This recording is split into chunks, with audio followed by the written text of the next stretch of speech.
بسم اللہ الرحمن الرحیم۔ السلام علیکم ورحمۃ اللہ وبرکاتہ۔ یوٹیوب چینل آسان علاج کے ساتھ میں ہوں ضیاء اللہ۔ محترم، آپ نے اکثر اس چیز کا مشاہدہ کیا ہوگا کہ ہر گھر میں کوئی نہ کوئی ایسا ایک فرد ہوتا ہے جو کہتا ہے کہ میں جب بستر میں سوتا ہوں تو میرے ہاتھ اور پاؤں ٹھنڈے رہتے ہیں، بہت دیر کے بعد، کہیں آدھی رات کے بعد جا کر گرم ہوتے ہیں۔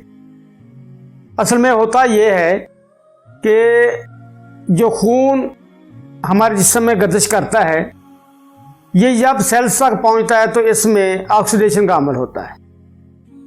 آکسیڈیشن کے نتیجے میں توانائی پیدا ہوتی ہے، حرارت پیدا ہوتی ہے، جسم کو گرم کرتی ہے اور جسم اس قابل ہو جاتا ہے کہ وہ روزمرہ کے فرائض سر انجام دے سکے۔ جب جسم میں خون کی روانی متاثر ہوتی ہے، خون کم ہوتا ہے، مسلسل سیلز تک کم پہنچتا ہے اور آکسیڈیشن کا عمل رک جاتا ہے، کم ہو جاتا ہے، تو نتیجتاً چونکہ یہ اس سے دونوں دور ہوتے ہیں، پاؤں بھی اور ہاتھ بھی جسم کے آخری حصے ہیں، وہاں تک خون پہنچتا کم رہ جاتا ہے، تو ایسا ہوتا ہے کہ وہاں آکسیڈیشن کا عمل کم ہوتا ہے، جس سے یہ ہاتھ اور پاؤں ٹھنڈے رہتے ہیں۔ اس کی اور بھی کئی وجوہات ہیں، معدے کی خرابی بھی ہو سکتی ہے یا کوئی اور بھی، لیکن مین وجہ جو ہے وہ خون کی کمی ہے۔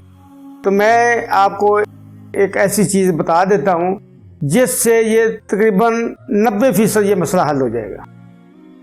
تو آپ نے ایسے کرنا ہے کہ حریر زرد بڑی جو موٹی موٹی ہو وہ لینی ہے، اس کا چھلکا اتار لینا ہے۔ چھلکا جو 50 گرام لے لیں۔ اس طرح بیڑے لینے ہیں، آپ نے اچھے لیں، جو جلے ہوئے یا اندر سے کالے وہ نہ لیں، جیسا اوپر کلر ہوگا ویسا ہی اندر ہو، وہ اچھی کوالٹی کے لے لیں۔ ان کا چھلکا بھی آپ نے 50 گرام لے لینا ہے۔ آملہ لے لیں خشک، اس میں سے گٹھلیاں وغیرہ نکال دیں، اسے صاف کر لیں، تو یہ بھی آپ نے 50 گرام لینا ہے۔ رائی سرخ لے لینی ہے آپ نے 50 گرام۔ ان کو آپ نے اچھی طرح باریک کر کے سوپ بنا لینا ہے، اور 40 گرام کشتہ فلاد فروٹ والا لے لیں، یا ہیرا کسیس کی مدد سے کشتہ تیار کر لیں، میٹھا سوڈا اور ہیرا کسیس کی مدد سے۔ کچلا مدبر آپ نے لینا ہے 40 گرام۔ باقی چیزیں 50 گرام، کچلا اور کشتہ فلاد 40 گرام لینا ہے۔ کچلے کو مدبر کرنے کا بے شمار طریقے ہیں۔ برابر ادرک کے پانی میں آپ اسے بھگو دیں، جب یہ نرم ہو جائے تو اسے چھیل لیں، اور اندر کو پتا ہے تو صاف کر کے اسے دھو کے فوری طور پر کوٹ لیں۔ کوئی بھوننے کی ضرورت نہیں ہے، اس طرح آپ کوٹ لیں اور چھلنی سے چھان کر اسے دھوپ میں خشک کر لیں۔ وزن 40 گرام اس میں مکس کر دیں، اچھی طرح سے رگڑ لیں تاکہ تمام اجزاء جو ہیں آپس میں مکس ہو جائیں۔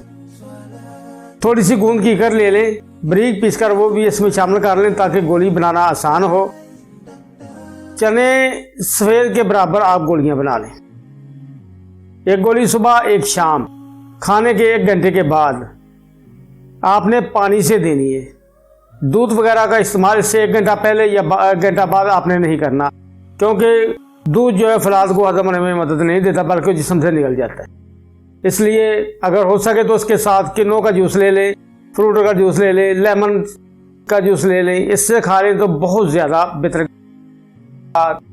دودھ سے یہ گولیاں ہرگز نہ لیں، بلکہ پانی سے ایک صبح ایک شام 20-25 دن کے اندر اندر انشاءاللہ جسم میں ہیموگلوبن کی مقدار بڑھ جائے گی، چہرہ سرخ ہو جائے گا، اور جو ہاتھ اور پیر ٹھنڈے تھے وہ انشاءاللہ گرم ہو جائیں گے، کیونکہ آکسیڈیشن کا عمل مکمل ہوگا اور بھرپور طریقے سے ہوگا، جس سے اچھی توانائی پیدا ہوگی اور بہت زیادہ حرارت بھی پیدا ہوگی، جس سے جسم مضبوط چاقو چبند ہو جائے گا۔ والسلام علیکم ورحمۃ اللہ وبرکاتہ۔